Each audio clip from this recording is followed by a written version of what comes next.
collapse never starts with chaos, it starts with confidence. When money becomes belief and belief becomes illusion, the end begins quietly, invisibly, until one day the bills come due. After every empire falls, the survivors swear they'll never repeat the same mistakes. And yet, somehow, we always do. The United States rose from the ashes of the Great Depression with an invention older than Rome and more addictive than gold: credit. It began small: a mortgage, a student loan, a war bond, promises made today, paid for tomorrow. And at first it worked. Factories boomed, highways spread, suburbs blossomed. The world trusted the dollar as the safest paper on earth, the new gold. In 1944, at Bretton Woods, 44 nations agreed. The dollar would be as good as gold because America promised it was. But promises are fragile things. By 1971, the gold was gone and the promise broke. When President Nixon closed the gold window, the dollar became pure faith. Money made of memory. From that moment on, debt was no longer a burden. It was the system. The Federal Reserve discovered it could print growth. Politicians discovered they could borrow popularity. Families discovered they could live beyond their means and call it prosperity. And for decades, everyone won, until they didn't. Each crisis, 1987, 2000, 2008, 2020, was met the same way: cut rates. Print money, borrow more. Every rescue became a rehearsal for the next collapse, because debt doesn't die, it compounds, and every generation believes they can outrun the math. When World War II ended, America's credit machine didn't simply rebuild, it redefined the world's idea of success. The GI Bill created millions of homeowners. Corporations learned to finance expansion not with savings, but with leverage. A new religion emerged: growth at all costs. Advertising turned borrowing into virtue. Owning became belonging. By the 1960s, debt was woven into identity itself. The 20th century was America's age of ascendance, not through conquest, but through credit. After World War II, half the world lay in ruins. Factories bombed, currencies shattered, economies drained, but the United States stood untouched, its industries roaring, its dollar crowned the world's reserve. Nations didn't just want dollars. No, they needed them. From oil trades to global loans, the dollar became the bloodstream of the world economy. And with every new contract, every barrel, every bond, America exported its greatest invention: debt. By the 1980s, the American dream had been rebuilt on a foundation of borrowing. Families could buy homes with 30 years of payments, cars with 5, and college with 20. Consumption became the measure of success. The middle class didn't get richer, it got credit. And abroad, the world followed. Japan borrowed its way into a real estate bubble. Europe borrowed to rebuild. Emerging markets borrowed to industrialize. And each dollar borrowed circled back home to Wall Street, the empire of paper feeding on faith. But empires built on belief have a weakness: belief can fade. By the 1970s, oil shocks rattled confidence. Inflation soared. By the 1980s, interest rates hit 20%. The system trembled, but it held, because there was always one rule no one dared to question: the dollar must not fail. So when crises came, they were met not with reform, but with rescue. When banks wobbled, they were saved. When corporations fell, they were bailed out. And when consumers spent too much, they were told to borrow more. Every fix was debt, every cure was poison, but the illusion was too profitable to end. Behind the political speeches and market charts was a quiet empire of IOUs. The U.S. Treasury became the world's largest bank. The Federal Reserve, its silent partner. Foreign nations stored dollars like ancient kingdoms stored gold. Every aircraft carrier launched abroad was backed not only by steel, but by credit. Every suburban driveway was a small outpost of the same system.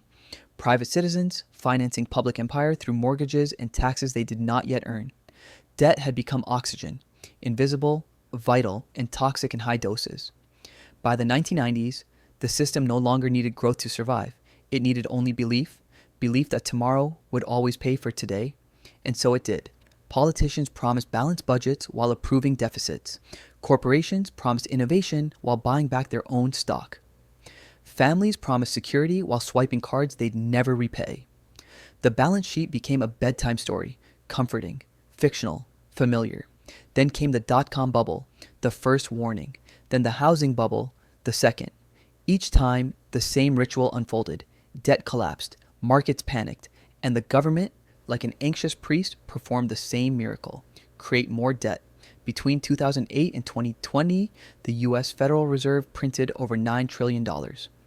9 trillion promises made from thin air, to banks, to investors, to the public itself. And for a while, it worked. Stocks soared, real estate boomed, government spent without fear. But something else began to change. The more money was printed, the less faith it inspired. For the first time in generations, people began to ask, what is this system built on? The answer was unsettling. Not gold, not productivity, not even savings. It was built on trust. Trust that the same system that creates the problem will also create the solution. By the 2020s, that trust began to crack. Inflation surged. Debt ceilings became recurring theater. The line between stimulus and survival blurred. The United States now owes more than $34 trillion. Global debt has crossed $300 trillion. That's nearly 4 times the world's entire annual production. Every dollar of growth demands $4 of borrowing.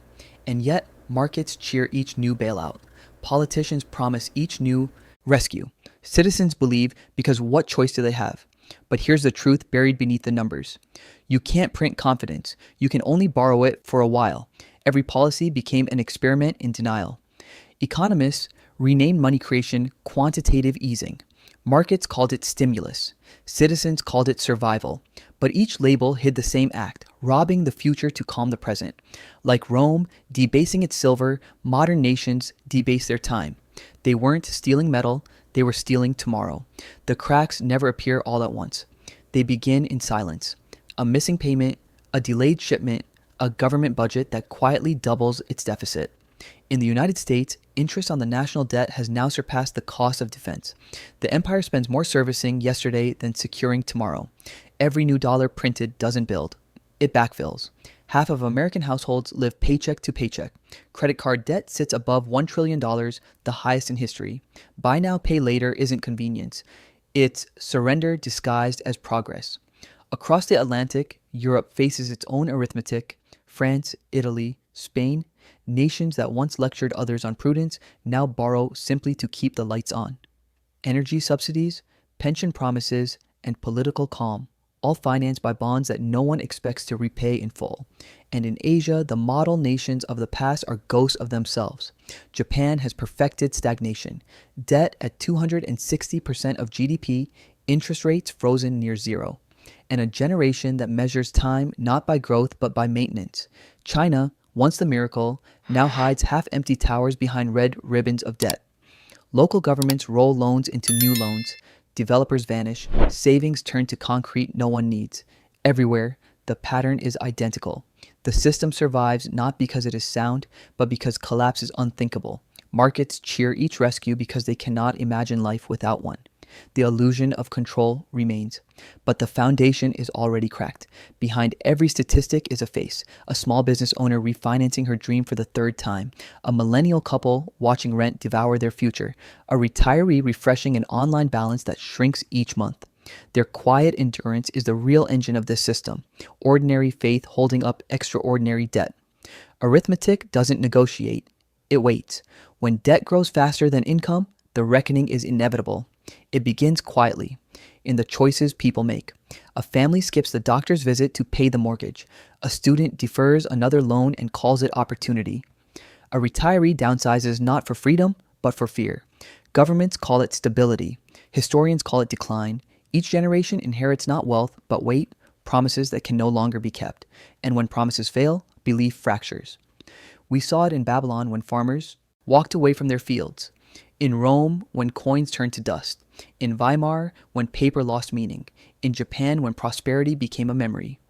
And we see it now, in a world that lives one crisis away from confession. Because debt doesn't just reshape economies, it reshapes morality. When governments spend what they don't have, citizens learn to do the same. When everything can be borrowed, nothing must be earned. The line between survival and speculation disappears.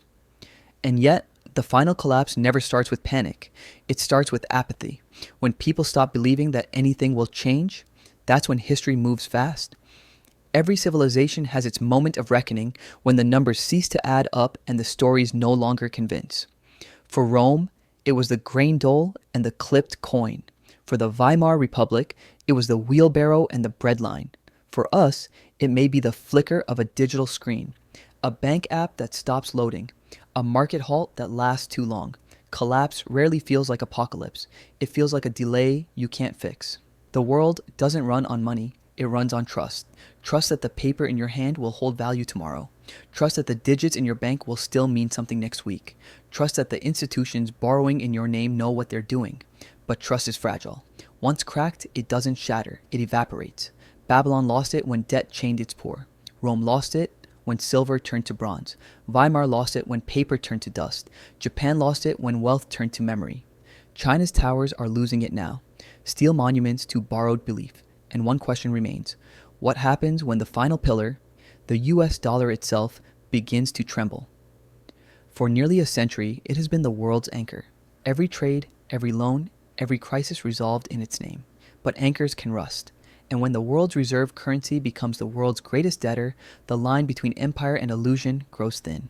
The everything debt isn't prophecy, it's pattern. And patterns always repeat until someone breaks them. Empires don't fall when they run out of money, they fall when they run out of belief. And belief, like credit, runs out faster than anyone expects.